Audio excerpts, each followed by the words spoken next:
ఎప్పుడు ఒకేలా కాకుండా ఈరోజు కొద్దిగా డిఫరెంట్గా కమ్మని క్యాప్సికమ్ ఎగ్ కలిపి స్పెషల్ కర్రీ ఎలా చేయాలో చూసేద్దామా. క్యాప్సికమ్ ఫ్లేవర్ ఇష్టపడే వారికి ఈ కర్రీ పండుగ. ఇది అన్నం రోటి ఫుల్కాలోకి సూపర్ కాంబినేషన్. దీన్ని తయారు చేయడం కూడా చాలా సింపుల్. మరి ఇంకెందుకు లేట్, రుచికరమైన క్యాప్సికమ్ కర్రీ ఎలా తయారు చేసేద్దామా చూసేద్దామా. క్యాప్సికమ్ ఎగ్ ఈ కాంబినేషన్ అయితే చాలా బాగుంటుంది. మీరు కూడా ఒకసారి ట్రై చేయండి. అయితే చూసేద్దాం. ముందుగా క్యాప్సికమ్ ఎగ్స్ అయితే తీసుకోవాలి. క్యాప్సికమ్ మంచిగా కడిగి పెట్టుకొని ఇలా చిన్న చిన్న ముక్కలుగా కట్ చేసి అయితే పెట్టేసుకోవాలి. చిన్నగా కట్ చేసుకుంటే టేస్ట్ చాలా బాగుంటుంది. ఇక స్టవ్ ఆన్ చేసి గిన్నె పెట్టుకొని అందులో తగినంత ఆయిల్ వేసి ఒక ఎండుమిర్చి, జీలకర్ర, ఆవాలు వేయాలి. కొంచెం ఫ్రై అయ్యాక ముందుగా కట్ చేసుకున్న ఉల్లిగడ్డలను అయితే ఇందులో వేయాలి. కొంచెం అటు ఇటు అయితే కలిపేసుకోవాలి.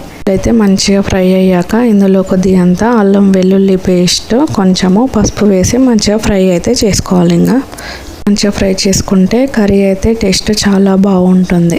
క్యాప్సికమ్తో ఎగ్ కాంబినేషన్ ఎప్పుడైనా ట్రై చేశారా? చేయకపోతే ఒకసారి అయితే డెఫినెట్గా చేసేయండి. పిల్లలు బాగా ఇష్టపడతారు. ఉల్లిగడ్డలు మంచిగా ఫ్రై అయ్యాక ముందుగా కట్ చేసుకున్న క్యాప్సికమ్ అయితే ఇందులో వేసేయాలి. ఒకసారి అయితే మంచిగా కలిపేసుకోవాలి. ఇప్పుడు ఇందులో సాల్ట్ వేయడం వల్ల టేస్ట్ చాలా బాగుంటుంది. అండ్ పీసెస్ కూడా తొందరగా ఉడికేస్తాయి. సాల్ట్ వేసేసి అయితే అటు ఇటు కలుపుకొని ఒక 5 నిమిషాలు మూత పెట్టుకొని మళ్ళీ తర్వాత మూత తీసేసి తగినంత కారం అయితే వేసేసుకోవాలి. కారం అయితే చూసుకొని వేసుకోవాలి.